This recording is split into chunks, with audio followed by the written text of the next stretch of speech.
1990 തൊട്ട് 2000 തുടക്കം വരെ ഹിറ്റ് ചിത്രങ്ങൾ, എണ്ണം പറഞ്ഞ ചിത്രങ്ങൾ, റൺവേ, സി.ഐ.ഡി. മൂസ, മീശ മാധവൻ പോലുള്ള റിപ്പീറ്റ് വാല്യൂ അത്രയും പീക്കായിട്ടുള്ള പടങ്ങൾ മലയാളം ഇൻഡസ്ട്രിക്ക് തന്ന നമ്മുടെ ജനപ്രിയ നായകൻ ദിലീപ്. പക്ഷെ ഇപ്പൊ ഇറങ്ങുന്ന പടങ്ങളൊക്കെ ഒരു ട്രോൾ മെറ്റീരിയലായി മാറുന്ന ഒരു അവസ്ഥയിലേക്ക്, അല്ലെങ്കിൽ ട്രോളന്മാരുടെ കയ്യിലേക്ക് നേരെ പോകുന്ന ഒരു അവസ്ഥയിലേക്ക് മാറുന്ന ഒരു അവസ്ഥയിലേക്ക് എത്തിയിരിക്കുന്ന നമ്മുടെ ജനപ്രിയ നായകൻ ദിലീപ്. ഇദ്ദേഹത്തിന്റെ ജീവിതത്തിൽ അദ്ദേഹത്തിന്റെ ആ ഒരു പീക്ക് ടൈമിലും ഇപ്പോഴുള്ള സമയത്തിലും എന്താണ് അദ്ദേഹത്തിന് യഥാർത്ഥത്തിൽ സംഭവിക്കുന്നത്, വ്യക്തി ജീവിതത്തിലും ഒരു ആക്ടർ എന്നുള്ള നിലയിലും അദ്ദേഹത്തിന് എന്താണ് സംഭവിക്കുന്നത് നമുക്ക് നോക്കാം.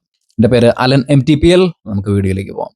ദിലീപ് എന്ന് പറഞ്ഞ ഒരു ആക്ടർ ഒരു മിമിക്രി, നമുക്ക് എല്ലാവർക്കും അറിയാവുന്ന പോലെ തന്നെ മിമിക്രിയിലൂടെ വന്നയാളാണ് സിനിമയിലേക്ക്. നമ്മുടെ ജയറാമേട്ടനാണ് ദിലീപിനെ ആദ്യമായിട്ട് ദിലീപ് എന്ന് പറയുന്ന ആക്ടറിനെ സിനിമയിലേക്ക് എത്തിക്കുന്നത്. മിമിക്രിയിലൂടെ വന്നുകൊണ്ട് തന്നെ വളരെ പെട്ടെന്ന് തന്നെ അഡാപ്റ്റീവ്, എന്താ പറയുക, മറ്റൊരു ക്യാരക്ടറിനെ പെട്ടെന്ന് തന്നെ അഡാപ്റ്റ് ചെയ്ത് അദ്ദേഹത്തിന്റെ ഇമോഷൻസ് ഒക്കെ പിടിച്ച് ചെയ്യാൻ എല്ലാ മിമിക്രി ആർട്ടിസ്റ്റിനെ നമ്മൾ നോക്കിയാൽ മതി. എല്ലാവർക്കും തന്നെ ഈ ഒരു എബിലിറ്റി ഉണ്ട്. ഇപ്പൊ നമ്മുടെ സുരാജേട്ടന്റെ കാര്യമൊക്കെ പറയുകയാണെങ്കിൽ തന്നെ അദ്ദേഹത്തിനൊക്കെ പെട്ടെന്ന് ക്യാച്ച് ചെയ്യാൻ പറ്റും. ഒരു ക്യാരക്ടറിനെ പെട്ടെന്ന് തന്നെ ക്യാച്ച് ചെയ്ത് അഭിനയിക്കുന്ന നമുക്ക് കാണാൻ പറ്റും. അതിപ്പോൾ കോമഡി ആണെങ്കിലും സീരിയസ് ആണെങ്കിലും ഇതിന് മിഡ് റേഞ്ച് നിൽക്കുന്ന ഒരു ക്യാരക്ടർ ആണെങ്കിലും എല്ലാം അദ്ദേഹത്തിന് ചെയ്യാൻ പറ്റും. അതിന്റെ ഒരു എക്സ്ട്രീമാണ് ദിലീപ് എന്ന് പറയുന്ന ഒരു വ്യക്തി. അദ്ദേഹത്തിന് എന്ത് നമ്മൾ റോൾ കൊടുത്തെന്ന് പറഞ്ഞാലും, ഇപ്പം നമ്മുടെ കല്യാണരാമനകത്ത് സീനുണ്ട്.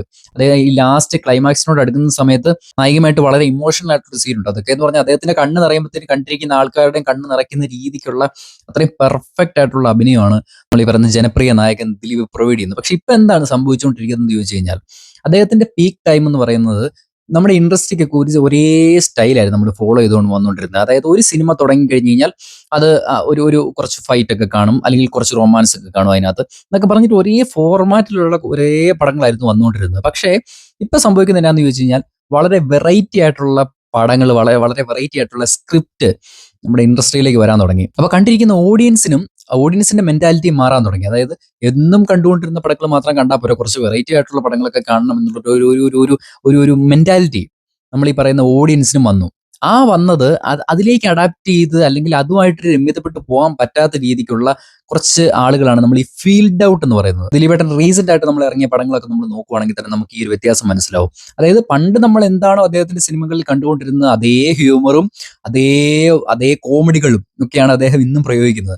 ഈ ഒരു കാരണം കൊണ്ടാണ് അദ്ദേഹത്തിന്റെ പടങ്ങളൊക്കെ പുതിയ തലമുറയിലേക്ക് ഒരുപാട് വർക്കൗട്ട് ആവാതെ പോകുന്നത്. ഇപ്പൊ 2017 ആ ഒരു വലിയൊരു സംഭവം അദ്ദേഹത്തിന്റെ ജീവിതത്തിൽ, വ്യക്തി ജീവിതത്തിലും അദ്ദേഹത്തിന്റെ ആക്ടർ എന്നുള്ള നിലയിലും രണ്ട് രീതിയിലും അദ്ദേഹത്തെ വളരെയധികം പിടിച്ചുലച്ച ആ ഒരൊറ്റ സംഭവത്തോടെയാണ് അദ്ദേഹം ഈ ഒരു ഫീൽഡിൽ നിന്നും അദ്ദേഹത്തിന്റെ ഒരു പവർ ഫാക്ടർ നഷ്ടപ്പെടുന്നത്. ആക്ടർ എന്നുള്ള നിലയിൽ നമ്മൾ നോക്കുകയാണെങ്കിൽ അദ്ദേഹത്തിന് വലിയ കുറവൊന്നും സംഭവിച്ചിട്ടില്ല. അദ്ദേഹം നല്ല അഭിനയിക്കാൻ കഴിവുള്ള നല്ലൊരു ആക്ടറാണ്. പക്ഷേ സെലക്ട് ചെയ്യുന്ന സ്ക്രിപ്റ്റ്, പിക്ക് ചെയ്യുന്ന ഡയറക്ടേഴ്സ്, ഇവരെയൊക്കെ വെച്ച് നോക്കുമ്പോഴത്തേനും അദ്ദേഹം കുറച്ചും കൂടെ ഒന്ന് അപ്ഡേറ്റ് ആയി ഇൻഡസ്ട്രിയിലേക്ക് ഒന്നും കൂടെ വരണം.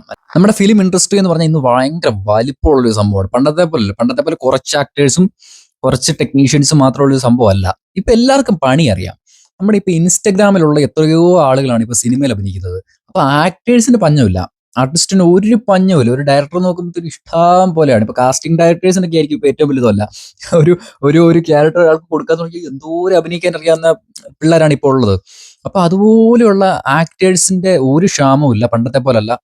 ഡയറക്ടേഴ്സ് എല്ലാവർക്കും പണി അറിയാം. ടെക്നീഷ്യൻസ് ഒക്കെ പക്കാവും. ഇപ്പൊ ഇൻസ്റ്റയിലൊക്കെ ഈ പിള്ളേരൊക്കെ എടുത്തിരുന്ന റീലൊക്കെ ഉണ്ടല്ലോ എഡിറ്റ് ചെയ്തിട്ട്, അത് കാണുമ്പോൾ തന്നെ മനസ്സിലായി ഇവരൊക്കെ വളർന്നു വരുമ്പോഴത്തേനും പിടിച്ചാൽ കിട്ടത്തില്ല. അത് സിനിമ മാത്രമല്ല ഇപ്പോഴത്തെ ഒരു ആൾക്കാരുടെ ലക്ഷ്യം എന്ന് പറയുന്നത്. അതായത് സോഷ്യൽ മീഡിയ ഹിറ്റ് ആകുക, അതുപോലുള്ള പല പല പല മോട്ടീവോടെയാണ് പലരും നമുക്ക് ഈ എഡിറ്റിങ്ങും അതുപോലുള്ള ടെക്നിക്കൽ ഫീൽഡിലേക്കൊക്കെ വരുന്നത്. അപ്പൊ ഇത്രയും അധികം ആളുകൾ നിൽക്കുന്ന സമയത്ത് അനുസരിച്ചുള്ള ഒരു അപ്ഡേഷൻ ഇൻഡസ്ട്രിയിൽ കൊണ്ടുവന്നില്ലെങ്കിൽ, നമ്മുടെ സ്വന്തം കാര്യത്തിൽ കൊണ്ടുവന്നില്ല എന്നുണ്ടെങ്കിൽ ഇതുപോലൊരു വലിയ ഇൻഡസ്ട്രിയിൽ പിടിച്ചു നിൽക്കാനാവില്ല.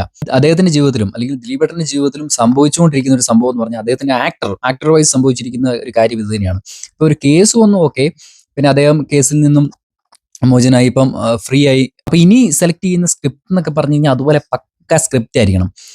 സെലക്ട് ചെയ്യുന്ന ഡയറക്ടേഴ്സ് അതുപോലുള്ള ഒരു ഹിറ്റ്, ഇദ്ദേഹത്തിന്റെ ഒരു ആക്ടിങ് കേപ്പബിലിറ്റി അനുസരിച്ച് ഇനി സെലക്ട് ചെയ്യുന്ന സ്ക്രിപ്റ്റ് എന്നൊക്കെ പറഞ്ഞു കഴിഞ്ഞാൽ അതുപോലെ പക്ക സ്ക്രിപ്റ്റ് ഒക്കെ ആണെങ്കിൽ ഉണ്ടല്ലോ, ഒരു രക്ഷയില്ല, പിടിച്ചാൽ കിട്ടത്തില്ല. അപ്പൊ ഇനി ഇതുപോലുള്ള ദിലീപേട്ടന്റെ മാസ് ഗംഭീര പടങ്ങൾ, അല്ലെങ്കിൽ അദ്ദേഹത്തിന്റെ ആ ഒരു പഴയ കാലത്തിൽ അദ്ദേഹം ഇൻഡസ്ട്രിക്ക് കൊടുത്തിട്ടുള്ള ഒരു പടങ്ങൾ പോലെ ഉള്ള ഒരു വമ്പൻ ഹിറ്റ് പടങ്ങളൊക്കെ അദ്ദേഹത്തിന് ഇനിയും, ഞാൻ ഈ പറഞ്ഞ പോലെ തന്നെ നല്ല ഡയറക്ടേഴ്സും നല്ല സ്ക്രിപ്റ്റ് റൈറ്റേഴ്സും ഒക്കെ കിട്ടുവാണെങ്കിൽ അദ്ദേഹത്തിന് ഉറപ്പായിട്ട് കൊണ്ടുവരാൻ പറ്റും.